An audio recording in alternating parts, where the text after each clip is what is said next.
नमस्कार, आप सभी का बहुत स्वागत है टीवी9 भारतवर्ष पर। आपके साथ मैं हूं गौरव अग्रवाल। वक्त हो चुका है अड़ी का, और अड़ी में आज हम आपके लिए शुरू में एक ऐसी तस्वीर लेकर आए हैं जो बताएगा कि कैसे इस वॉर में टैंकों की लड़ाई बहुत भीषण होती जा रही है। आपको बताएगा कि कैसे टैंकों को घेर कर मारा जा रहा है और यूक्रेन कैसे इस लड़ाई में हावी हो रहा है, आपको दिखाएंगे। जल्दी से आपके सामने एक बड़ी खबर लेकर आते हैं। आप देखिए इस वक्त की जो बड़ी खबर है, कैसे इस वक्त एक बहुत बड़ी खबर आ रही है।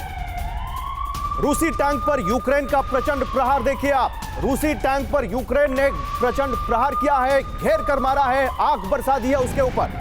रूसी टैंक पर यूक्रेन ने कैसे घेर कर हमला किया है। यूक्रेन का प्रचंड प्रहार रूसी टैंक पर, और ये जो टैंक है किस तरह से अपनी जान बचाने, किस तरह से भाग रहा है, टैंक को किस तरह से भगा रहे हैं उसके अंदर बैठे सैनिक, लेकिन उसके बावजूद बच नहीं पाते हैं। ये विजुअल आपको फ्रेम दर फ्रेम समझाएंगे, बताएंगे आपको कि कैसे ये तस्वीर थोड़ी अलग है, और ये बताने के लिए काफी है कि कैसे टैंकों की ये लड़ाई बहुत भीषण होती जा रही है। पीसीआर जरा ये मुझे बिग वॉल पर दीजिए।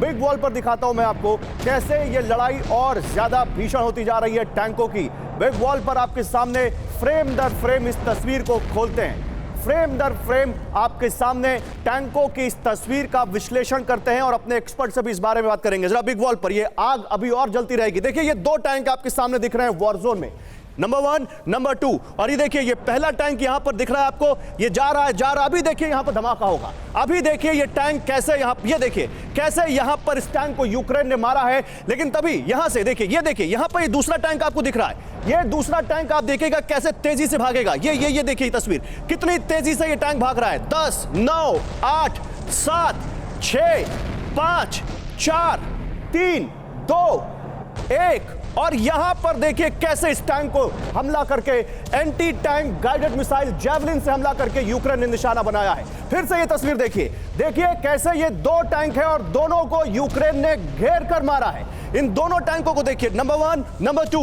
रूसी टैंक पर यूक्रेन का टैंक, ये देखिए पहला टैंक है। पहला टैंक कैसे ध्वस्त किया अभी देखिएगा। अभी इस पर मिसाइल गिरेगी और ये टैंक ध्वस्त हो जाएगा। ये देखिए ये ध्वस्त हो गया। लेकिन इतना ही नहीं, दूसरा टैंक उसके बगल से निकलेगा और बगल से निकलकर बहुत तेजी से भागेगा, बहुत तेजी से भागेगा। इतनी तेज टैंक को चलते शायद आपने कभी देखा हो। देखिए कितनी तेजी से टैंक भाग रहा है। जान बचाने के लिए सैनिक बहुत तेजी से भाग रहे हैं। 7, 6, 5, 4, 3, 2, 1। और ये देखिए ये जैवलिन से मिसाइल से यूक्रेन ने इस टैंक को भी निशाना बना लिया।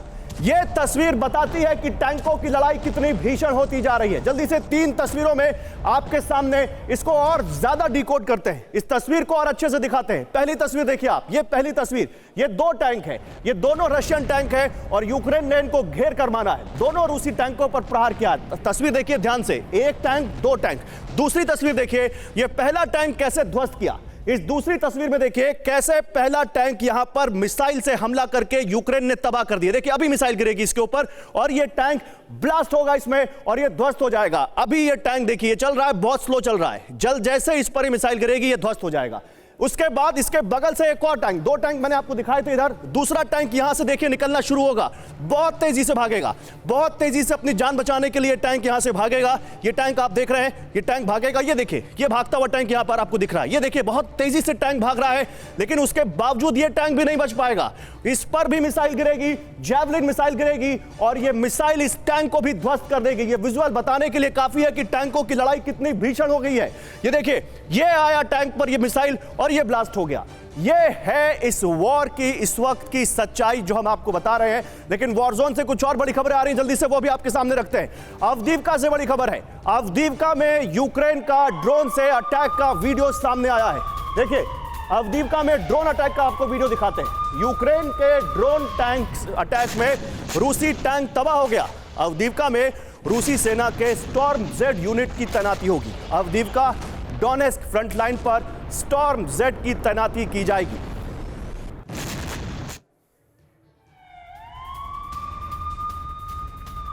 तो अवदीवका में यूक्रेन का ड्रोन से अटैक आप देखिए, हम आपको दिखाएंगे। इसके अलावा वॉर जोन से आ रही कुछ और खबरें।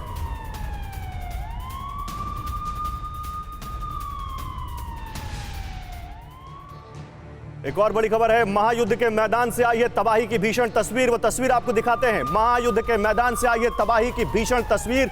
लैंसेट ड्रोन से यूक्रेनी टैंक पर बड़ा अटैक किया गया है। रूस यूक्रेन के खिलाफ इस्तेमाल कर रहा है लैंडसेट ड्रोन ने यूक्रेन के 100 से ज्यादा आर्टिलरी नष्ट किए हैं।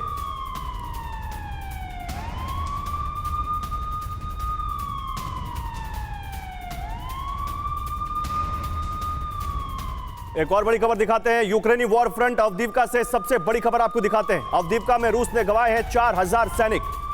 यूक्रेनी वॉर फ्रंट अवदीवका से सबसे बड़ी खबर आ रही है। अवदीवका में ये देखिए, यूक्रेनी वॉर फ्रंट अवदीवका से बड़ी खबर। अवदीवका में रूस ने गंवाए 4000 सैनिक। एक हफ्ते में 4000 रूसी सैनिकों के मारे जाने का दावा किया गया है। आईएसडब्ल्यू ने अवदीवका को लेकर यह बड़ा दावा किया है। और देखिए, अब जल्दी से अब आपको दिखाते हैं मिडिल ईस्ट में कैसे तनाव बढ़ रहा है। बिग वॉल पर चलते हैं। हम आग की बात कर रहे हैं। आज ये आग अभी जलती रहेगी। आप नेतन्याहू को देख रहे हैं, सोच रहे होंगे पुतिन के साथ या नेतन्याहू क्या कर रहे हैं, लेकिन नेतन्याहू ने भी आग लगा दी है। नेतन्याहू ने अपने दुश्मन मुल्क पर ऐसी आग बरसाई है जो अभी चर्चा में है। वो तस्वीरें भी आपको दिखाएंगे। पहले ये खबर देखिए, ये आग अभी जलती रहेगी। यूक्रेन में जंग के बीच मिडिल ईस्ट में तनाव बढ़ गया है। इजरायल का गाजा पट्टी पर भीषण हमला। इजरायली जेट्स ने जबरदस्त बमबारी की है वहां पर। हमास के रॉकेट हमले के बाद इजरायल का बदला सामने आया है। गाजा पर इजरायली बमबारी में भारी तबाही हुई है। ये देखिए, इजरायल का गाजा पट्टी पर भीषण हमला इस वक्त हम आपको दिखा रहे हैं। ये तस्वीरें देखिए, ये तस्वीरें आपके सामने कैसे यूक्रेन में जंग के बीच मिडिल ईस्ट में भी एक वॉर जोन सा खुलता दिख रहा है। गाजा पट्टी पर वैसे हमास और इजरायल के बीच ये कोई नई बात नहीं है ये हमला, लेकिन ये देखिए कितना भीषण हमला यहां पर किया है इजरायल ने। किस तरह से इजरायली जेट्स ने वहां पर बमबारी की है यह आप देख सकते हैं। हमास के रॉकेट हमले के बाद इजरायल का बदला आपके सामने। गाजा पर इजरायली बमबारी में भारी तबाही हुई है। ये तस्वीरें हैं इजरायल के हमले की आपके सामने।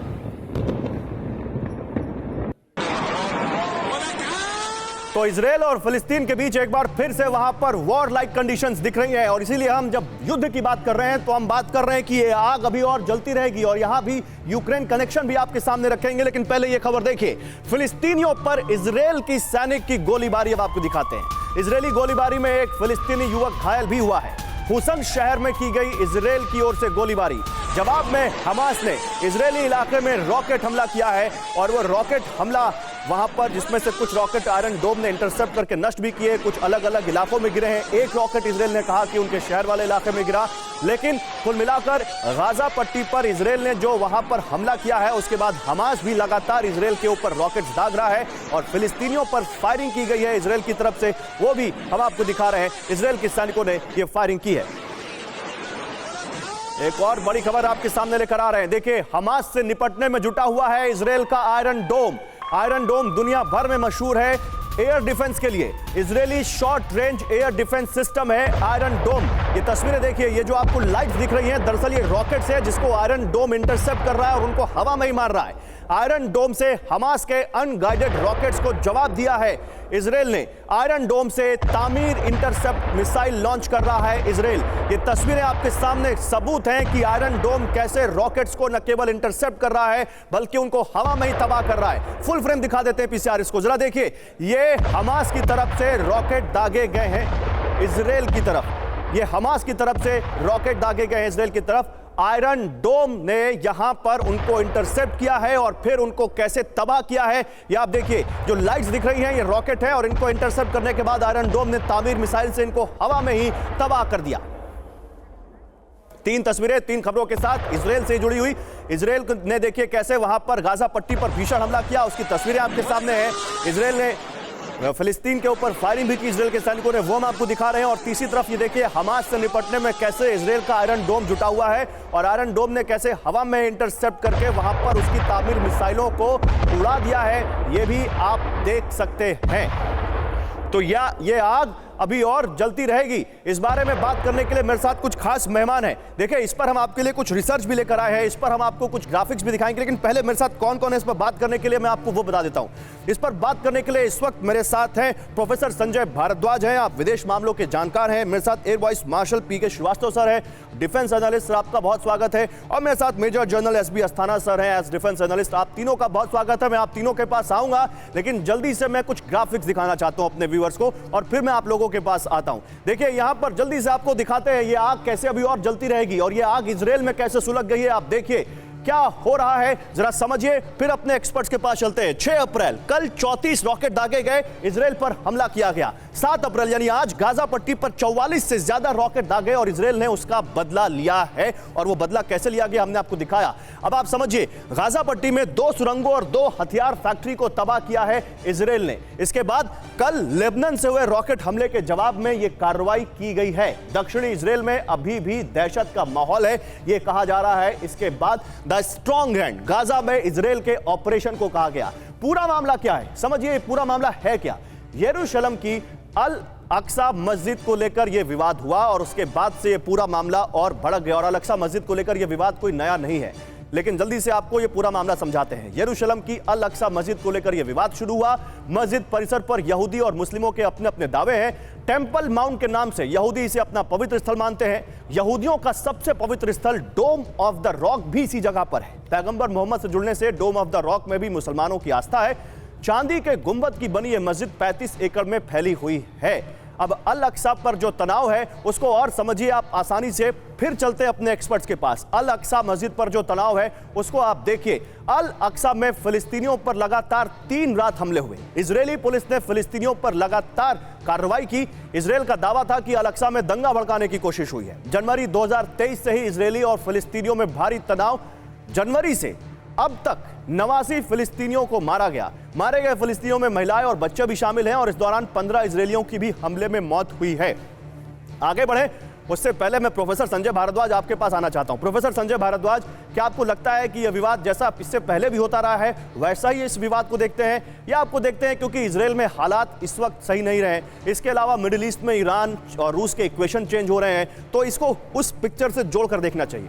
देखिए, निश्चित रूप से 2-3 बातें हैं कि जो जिस तरीके के पॉलिटिकल डेवलपमेंट्स पिछले कुछ दिनों से इजराइल में हुए हैं, ये एक फैक्टर है। दूसरा कि जिस तरीके से जो हालात चेंज हुए हैं मिडिल ईस्ट में, खासकर जब ईरान और सऊदी अरेबिया नज़दीक आए हैं, अमेरिका का थोड़ा टेंशन मिडिल ईस्ट से हट के इंडो पैसिफिक की तरफ गया है, तब से जो इजराइल के लिए खतरा बढ़ता हुआ चला गया है। और आप देखिए कि जिस तरीके से लेबनान से अभी अटैक हुआ और सीरिया में भी काफ़ी कुछ, तो जो सपोर्ट है हमास को या पहले PLA को जो सपोर्ट रहा है, इनमें एक ट्रेडिशनल कॉन्फ्लिक्ट रहा है, लेकिन उसमें अब बढ़ोतरी हुई है। आप जिस तरीके से दिखाया कि पिछले कुछ ही दिनों में लगभग 90 लोग मारे गए हैं, वो इजराइल का अटैक। निश्चित रूप से इजराइल जो है मिलिट्रीली मजबूत है और अच्छी तरीके से जानता है। केवल गाजा पट्टी या हमास या लेबनान से नहीं है। मैं जल्दी से खबर दिखाना चाहता हूं, फिर अपने एक्सपर्ट्स के पास आऊंगा। देखिए, ये ब्रेकिंग न्यूज देखिए, बड़ी खबर है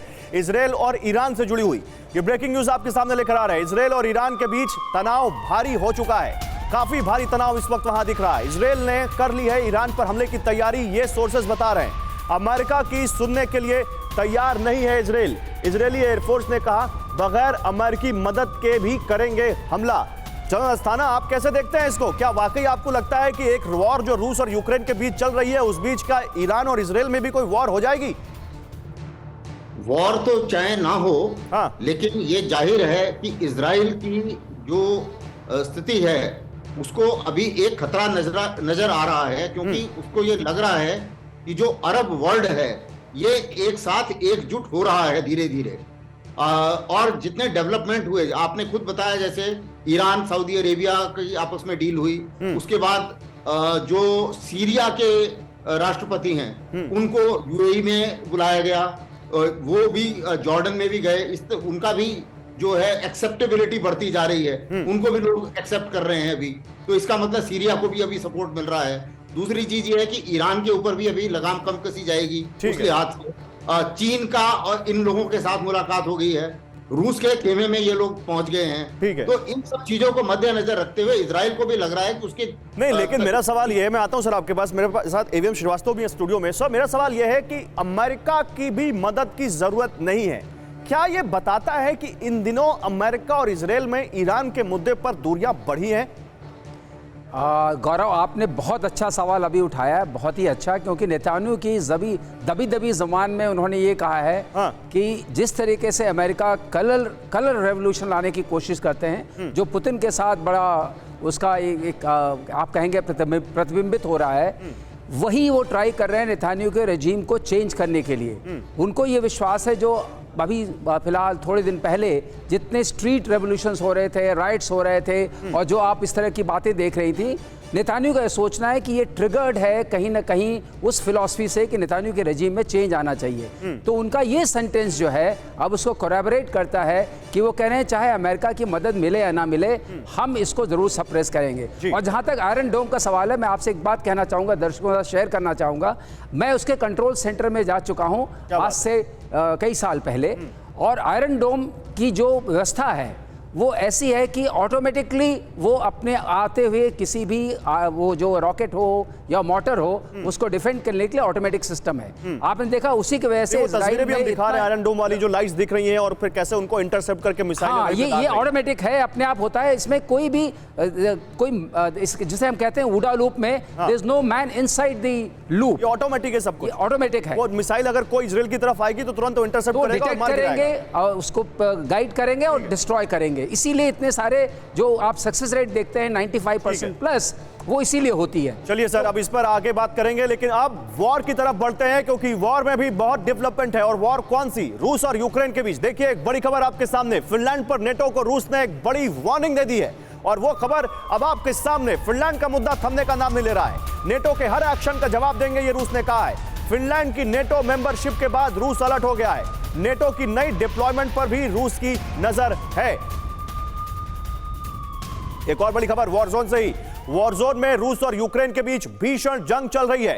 यूक्रेनी T-80 टैंक का रूसी ठिकानों पर विध्वंसक प्रहार आपको दिखाते हैं। BMP-2 से भी रूसी ठिकानों को निशाना बनाया है यहां पर यूक्रेन ने।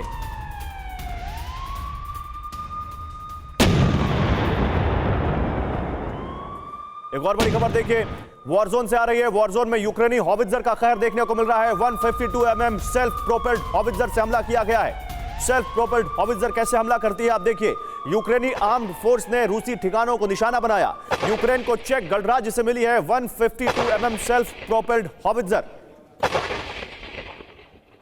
3 तस्वीरें दिखाते हैं आपको, देखिए कैसे यहां पर लगातार इस वॉर में एक से बढ़कर एक हथियार इस्तेमाल किए जा रहे हैं। T-80 टैंक है, सेल्फ प्रोपेल्ड हॉवित्जर है, और इधर फिनलैंड की नेटो मेंबरशिप के बाद रूस किस तरह से अलर्ट हो गया है और उसकी नई डिप्लॉयमेंट पर नजर है। आप इन तीनों तस्वीरों को देख सकते हैं। अब एक और बड़ी खबर आपको दिखाते हैं जो बताता है कि कैसे मॉस्को में हड़कंप मच गया। बड़ी खबर आपके सामने, मॉस्को में एक बार फिर ड्रोन गिरने से हड़कंप मच गया। रॉकेट बिल्डिंग प्लांट के परिसर में यह ड्रोन गिरा है। प्लांट में रूस के विध्वंसक डिफेंस सिस्टम रखे हुए हैं या वहां तैयार किए जाते हैं। S-300 और ओसा एयर डिफेंस सिस्टम उस प्लांट में बनते हैं, यह कहा जा रहा है। यूक्रेन की तरफ से ड्रोन अटैक की आशंका है। आखिर उसी प्लांट के आसपास जहां पर इतने बड़े एयर डिफेंस सिस्टम या हथियार रूस बनाता है, उसी के आसपास ड्रोन कैसे गिरा, यह बड़ा सवाल है। और इसको आप एक और खबर से जोड़िएगा, बेगवाल पर इस बारे में और जानकारी देते हैं। इसको उस खबर से जोड़िएगा कि रूस में घुसकर क्या यूक्रेन हमला करने की कोशिश कर रहा है। कभी वहां कैफे में ब्लास्ट होता है, कभी वहां गाड़ी में ब्लास्ट होता है, कभी ड्रोन उनके प्लांट के पास गिरता है। पहले देखिए पहली वजह क्या है। मॉस्को में S-300 जो कि एयर डिफेंस सिस्टम है, उसकी फैक्ट्री पर ड्रोन गिरा। ड्रोन हादसे के पीछे यूक्रेनी हाथ होने का शक जताया गया। दूसरी वजह, ब्रियांस्क में यूक्रेनी फौज ने हमले की कोशिश की, यह ब्रियांस्क के गवर्नर ने कहा। रूस की फौज ने यूक्रेनी अटैक को नाकाम कर दिया, यह कहा जा रहा है। अब आप समझिए, आपको ये हम यहां पर जो ये दिखा रहे हैं मैप, इसको आप समझिए। ब्रियांस्क रूस बेलारूस का ट्राई जंक्शन, कैसे आप समझिए, यह है आपका यूक्रेन, यह है रूस, और यहां से मॉस्को की बात करें तो ये 500 किलोमीटर दूर यहां पर ड्रोन हादसे का शक, ड्रोन हादसा है या जानबूझकर वहां पर गिराया गया है, कुछ पता नहीं। लेकिन ये जो ब्रियांस्क का, ये केवल 140 किलोमीटर है। ये जो आप देख रहे हैं, ये रूस का बॉर्डर, रूस और यूक्रेन का बेल्गोरोद बेलगोरोद के आसपास पड़ने वाला शहर, और वहां पर 140 किलोमीटर दूर हमला करने की कोशिश की गई यूक्रेन की तरफ से।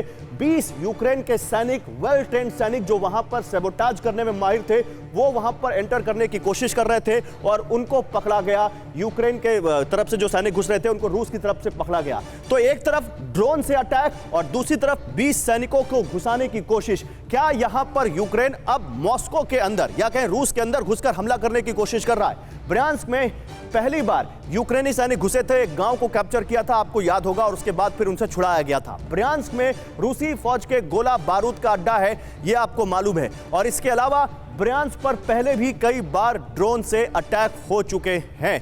अब सवाल यह है कि अचानक ड्रोन का इस्तेमाल क्यों बढ़ा है, ये समझिए। अचानक ड्रोन का इस्तेमाल क्यों बढ़ गया है इस वॉर में, आइए जरा आपको दिखाते हैं ग्राफिक्स के जरिए। ड्रोन का इस्तेमाल मिसाइल्स के मुकाबले सटीक माना जाता है। ड्रोन मिसाइल से कई गुना सस्ते पड़ते हैं और पिन पॉइंट अटैक में मदद मिलती है।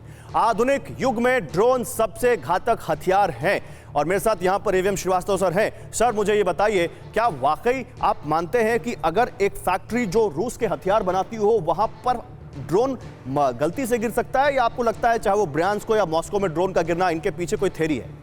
देखिए, गलती में इस माहौल में गिरना तो असंभव लगता है। हाँ। इसके पीछे कोई न कोई कारण होगा और ऐसा लगता है ड्रोन, आपने जो एक बात कही है कि आगे आने वाली लड़ाई है ड्रोन के जरिए होगी, उसमें पूरी तरह सहमत हूँ। हम सब जानते हैं कि जो ऑटोनोमस स्केल है, जो ऑटोनॉमी का स्केल है, उस पर ये बढ़ता ही जा रहा है। और मैं आपको ये बताना चाहूँगा कि जहाँ तक अमेरिका का सवाल है और चाइना का सवाल है, जो उन्होंने आर्टिफिशियल इंटेलिजेंस में जितने भी IPR सबमिट किए हैं, वर्ल्ड जो प्रॉपर्टी IPR वाली जो ऑर्गेनाइजेशन है, उसमें वाइपो में सबसे ज़्यादा अमेरिका के हैं, लेकिन थोड़ा सा पीछे ही चाइना के हैं। तो ये सारी जो आप देख रहे हैं जतन हो रहा है, ये इसी काम के लिए हो रहा है कि हम ऑटोनोमस वॉर में जा सकें, जिसमें ह्यूमन लॉस ऑफ लाइव्स कम हो अफेंडर की तरफ से और मैक्सिमम जो है जिसको आप अटैक कर रहे हैं उससे हो।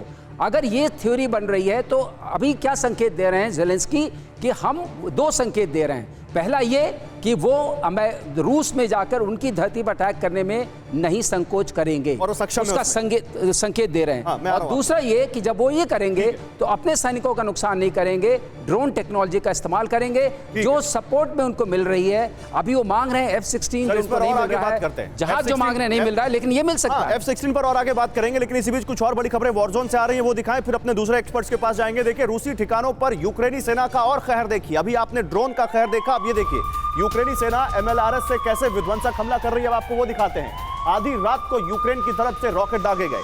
यूक्रेनी हमले में रूसी सेना को भारी नुकसान हुआ है। ये MLRS का अटैक हम आपको दिखा रहे हैं, जो इस वॉर में जमकर इस्तेमाल किया जा रहा है दोनों तरफ से, और कैसे यहां पर यूक्रेन ने रूस के ठिकानों पर कहर बरपा दिया, आप इन तस्वीरों में देख सकते हैं।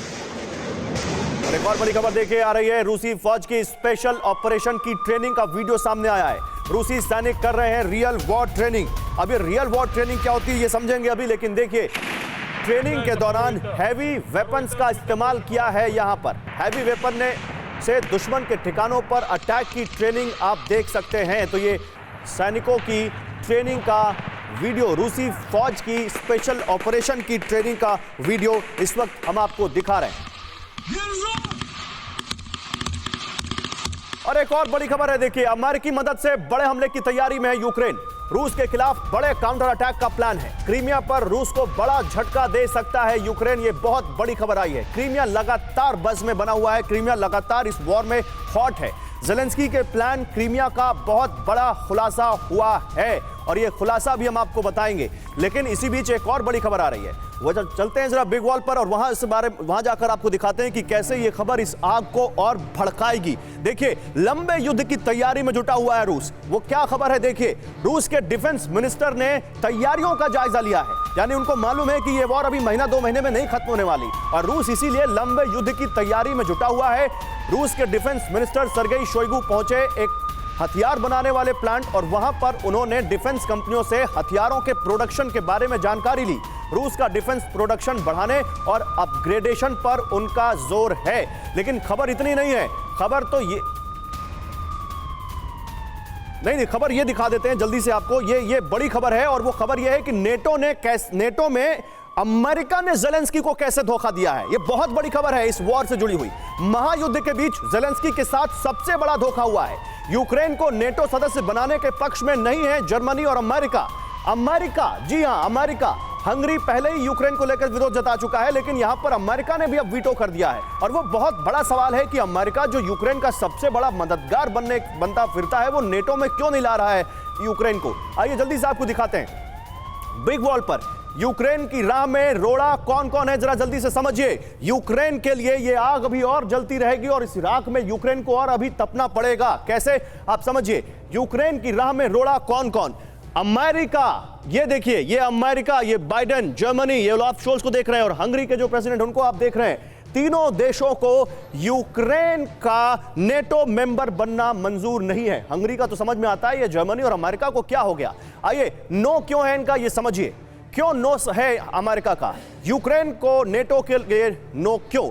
यूक्रेन को सिर्फ हथियारों की प्रयोगशाला बनाना इनका मकसद दिखता है। यूक्रेन में युद्ध कराकर यूरोप को डराना, रूस से सीधे टकराने से बचना, यूक्रेन के बहाने रूस के खिलाफ प्रोपेगेंडा, ये सब दिखता है। प्रोफेसर संजय भारद्वाज, फिर तो ये धोखा है ना उनके साथ। आप पहले बोल देते कि नेटो में शामिल नहीं करेंगे, आपने फिनलैंड को कर लिया, यूक्रेन को आप अमेरिका तक वीटो लगा रहा है। कारण क्या समझ में आता है? देखिए, पहली बात कि आज वस्तुस्थिति डिफरेंट है। जो फरवरी 2022 में जो थी वो अलग थी। उस वक्त रशिया और यूक्रेन का वॉर नहीं था। तब यूक्रेन डिमांड कर रहा था नाटो को मेंबर का, और उस वक्त एक तरीके से कंसेंट बन रहा था यूरोपियन कंट्री, नाटो कंट्रीज में। लेकिन आज चूंकि यूक्रेन पहले से युद्ध में है, और अगर अब यूक्रेन को नाटो का सदस्य बनाया जाता है तो इसका मतलब कि नाटो के साथ सीधा युद्ध हो रहा है, पहली बात। दूसरी बात कि जो मकसद है अमेरिका का वो रशिया को मिलिट्री कमजोर करना है, तो वो जब यूक्रेन में वॉर के साथ में एग्जॉस्ट हो रहे हैं उसके सारे हथियार और रिसोर्सेज, तो वो उसको कंटिन्यू क्यों नहीं करना चाहेगा। तीसरी बात, जो अमेरिका चाहता था वो कर चुका है, अपने डॉलर को मजबूत कर चुका है, अपने आर्म्स मार्केट को मजबूत कर चुका है, अपने एनर्जी सिक्योरिटी, एनर्जी मार्केट को बढ़िया मजबूत कर चुका है। तो जो अमेरिका चाह रहा था वो हो चुका है। अब यूक्रेन को चाह रहा था, मैं थोड़ा उसको एलोबरेट करवाना चाहता हूं। मैं आप अपनी बात जल्दी से कंप्लीट कीजिए, फिर जनरल थाना के पास जाऊंगा। मैं वही बात कह रहा हूं। अब सवाल क्या है कि एक और मुद्दा है कि जो यूरोपियन कंट्रीज में भी इस बात को लेके कॉन्फ्लिक्ट है। जर्मनी, फ्रांस कभी भी उस चीज इसमें कॉन्फ्लिक्ट में नहीं जाना चाहते थे। और आप ये देखिए कि कोई भी जो डायलॉग का रास्ता है, डिप्लोमेसी का रास्ता है, वो भी एक तरीके से बंद हो चुका है। डायलॉग का रास्ता जो है वो भी तो अमेरिका को पसंद नहीं है। फ्रांस के राष्ट्रपति पहुंचे हुए हैं इस वक्त चीन पे, और चीन ने जो डायलॉग का रास्ता दिया वो भी अमेरिका को पसंद नहीं है। जनरल अस्थाना, क्या वाकई ये वही वाली बात है कि ना जीने देंगे, ना मरने देंगे, ना नेटो में लाएंगे, ना नेटो से बाहर जाने देंगे तुमको? ये अमेरिका क्या वाकई जो एक लाइन में कहा जाता है कि उसकी जो डिफेंस इंडस्ट्री है उसको बहुत फायदा हो रहा है इस वॉर से, ये सारा उसी के गोल गोल घूम रहा है, उसी के इर्द गिर्द घूम रहा है? बिल्कुल, इस लड़ाई में अगर कोई जीत रहा है तो अमेरिका की डिफेंस इंडस्ट्री है और एनर्जी कंपनियां हैं। हाँ। और जो नाटो की जो सिचुएशन है वो मैं आपको एक उसमें बता दूं। नाटो का एक रूल है कि किसी भी देश को नाटो में शामिल करने से टाइम में या उससे पहले वो देश अंदरूनी या बाहरी लड़ाई में शामिल नहीं होना चाहिए। नहीं तो सर, फिनलैंड तो शामिल था, फिनलैंड तो था 1939 में वॉर में शामिल था, वो कैसे शामिल कर लिया उसको? हाँ, वो इसीलिए जो ये रूल है, अभी रूल भी बीच बीच में ये लोग बैंड करते रहते हैं, लेकिन यूक्रेन के केस में ये लोग बैंड नहीं करेंगे उस रूल को। हाँ। और इस रूल को जेलेंस्की को पहले ही बताया जा चुका है। जेलेंस्की को पता है कि उसको शामिल नहीं करेंगे। वो पता नहीं जो शुरू में लड़ाई लड़ रहे थे कि जी मेरे को चॉइस होनी चाहिए, कि सोवराइन चॉइस होनी चाहिए मेरी, कि मैं बोल सकूं कि मैं नाटो में शामिल होऊंगा। प्रॉमिस तो किसी ने भी नहीं किया है कि आपको शामिल कर पाएंगे, क्योंकि इस रूल के मुताबिक वो उसको शामिल नहीं कर सकते। चलिए ठीक है, उन्होंने बताया संजय भारद्वाज जी ने सीधा लड़ाई में। सर मैं आता हूं, देखिए, लेकिन इसी बीच एक बड़ी खबर आ रही है। जनरल अस्थाना, मैं आ रहा हूं आपके पास, लेकिन देखिए इसी बीच एक और बड़ी खबर आ रही है। बाखमुत से सबसे विध्वंसक तस्वीर आई है, और वो तस्वीर आपको देखनी चाहिए। वैगनर ग्रुप की ताबड़तोड़ फायरिंग का वीडियो सामने आया है। बाखमुत में वैगनर ग्रुप जंग लड़ रहा है, और कैसे उसने यहां पर ताबड़तोड़ गोलियां बरसाई हैं, ये देखिए।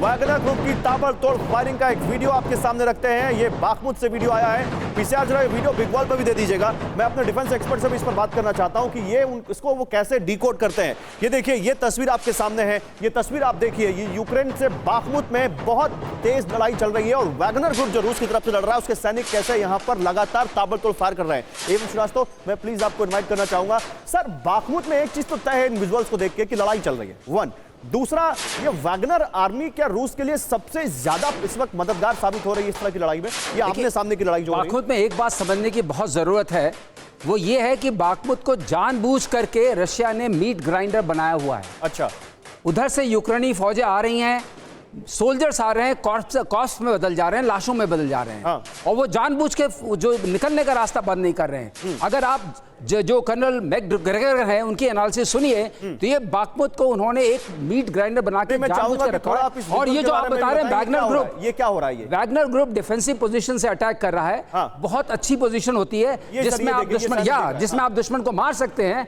मगर दुश्मन आपको मार नहीं पाता है। तो ये लड़ाई लगातार चल रही है। और जेलेंस्की का अगर अर्बन टेरेन है, बिल्डिंग्स दिख रही है जहां बिल्कुल सही है। आप जो कह रहे हैं, जेलेंस्की का संकेत आया है, उन्होंने कहा है कि हम अपने सोल्जर्स को हम मरने नहीं भेजेंगे। अगर वहां जनरल्स जमीनी पर जो जमीनी उसमें हैं वो अगर डिसीजन लेते हैं विड्रॉ करने का तो हम पाक से पीछे हट जाएंगे। ये पहली बार आया है। ठीक है सर, आप प्लीज अपना स्थान ग्रहण कीजिए। चलिए इस बारे में और बात करेंगे, लेकिन बाखमुत में वैगनर ग्रुप ने कैसे वहां पर आग बरसा दी है वो हम आपको दिखा रहे थे।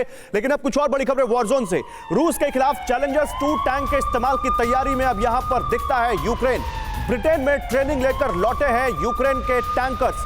ब्रिटेन में चैलेंजर्स 2 की ट्रेनिंग दी गई है इनको, और चैलेंजर 2 टैंक बड़ा स्पेशल है, न्यूक्लियर हमले से, न्यूक्लियर वॉर से जुड़ा हुआ है, क्योंकि यही वो टैंक है जिसमें यूरेनियम डिप्लीटेड यूरेनियम के शेल लगाए जाते हैं, जिसको लेकर पुतिन ने धमकी दी कि अगर इनका इस्तेमाल हुआ तो फिर न्यूक्लियर अटैक तक कर सकते हैं। लेकिन ये ब्रिटेन ने इनको टैंक दिए हैं और उसकी ट्रेनिंग पूरी हो गई है यूक्रेन के सैनिकों की। आइए जल्दी से एक और खबर ब्रिटेन से जुड़ी हुई है। ब्रिटेन में यूक्रेन के राजदूत की पुतिन को चेतावनी। ब्रिटेन के राजदूत ने यूक्रेन में, जो राजदूत है ब्रिटेन में, उन्होंने चेतावनी दी है, आखिरी दम तक रूस के साथ युद्ध लड़ेगा यूक्रेन। यूक्रेन के राजदूत वडिम प्रिस्तिको ने पुतिन को संदेश भेजा, रूस यूक्रेन के इलाके खाली करे तो क्रीमिया पर बात होगी, यूक्रेन को तबाह करने वालों से बातचीत नहीं होगी, वडिम प्रिस्तिको ये कह रहे हैं। मैं जल्दी से एक छोटा सा सवाल लेना चाहता हूं यहां पर प्रोफेसर संजय भारद्वाज, क्रीमिया पर बात होगी, क्या पुतिन कभी क्रीमिया पर बातचीत करने के लिए रेडी होंगे?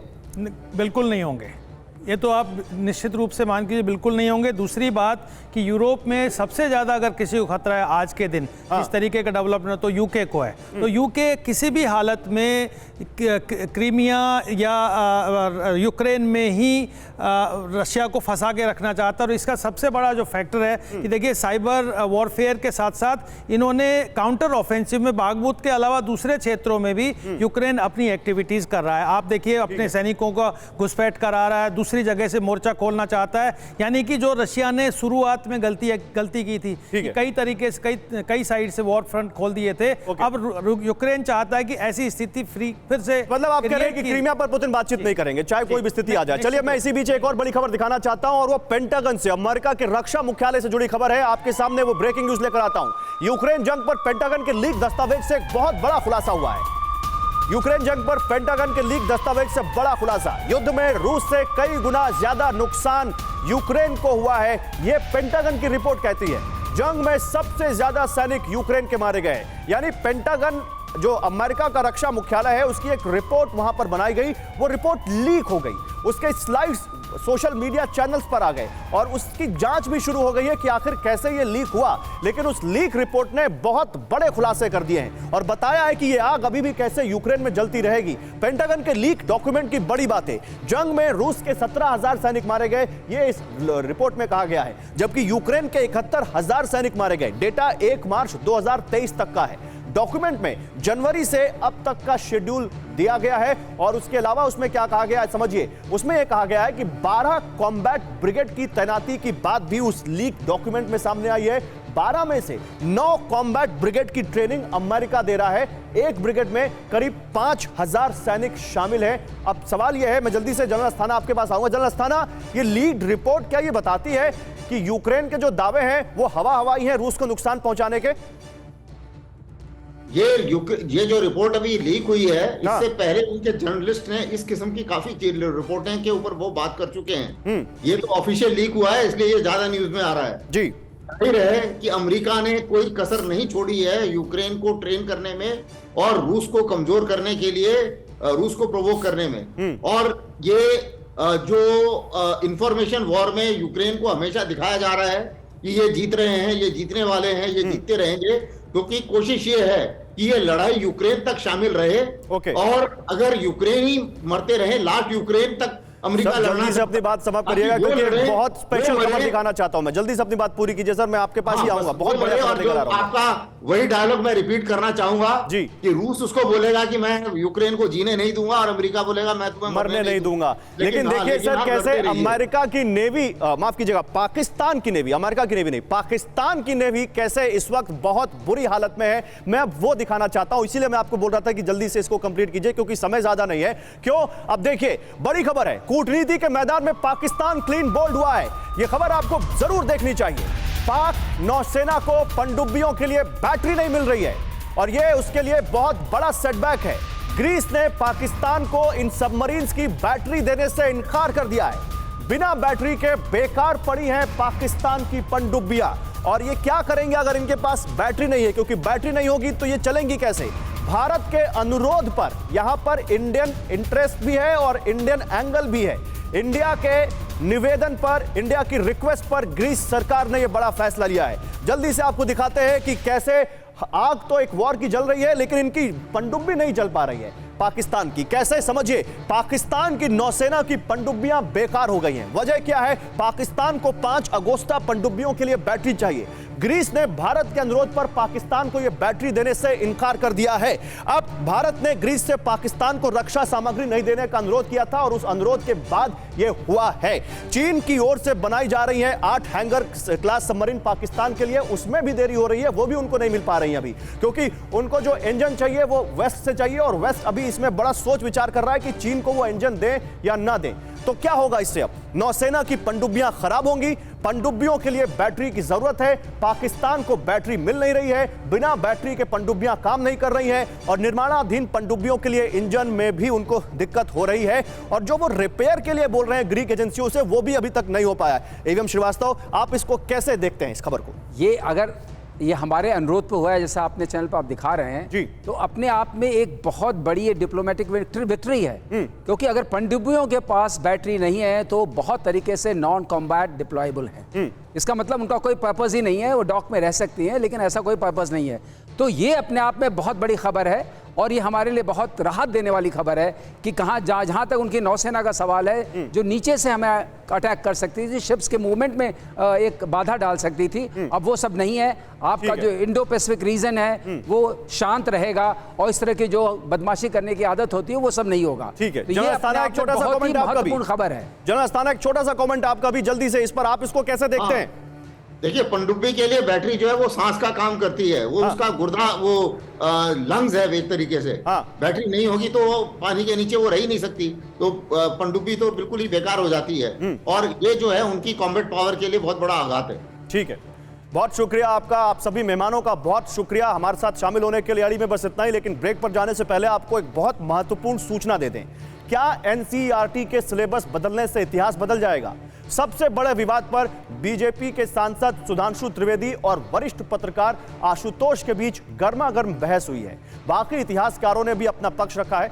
ये अनोखी फैक्ट से भरपूर डिबेट आज 9:25 पर आप देख सकते हैं। देखिए, ये हम आपको तस्वीरें दिखा रहे हैं। ये डिबेट आज 9:25 पर आप देखिए, लेफ्ट वर्सेस राइट सिलेबस पर ये बड़ी फाइट आज रात 9:25 पर आपके सामने होगी। और ये डिबेट जो आज आपने देखी TV9 पर, इसको आप 9:25 पर देखेंगे तो आप समझ पाएंगे कि कैसे लेफ्ट वर्सेस राइट सिलेबस बदलने को लेकर हो रहा है देश में।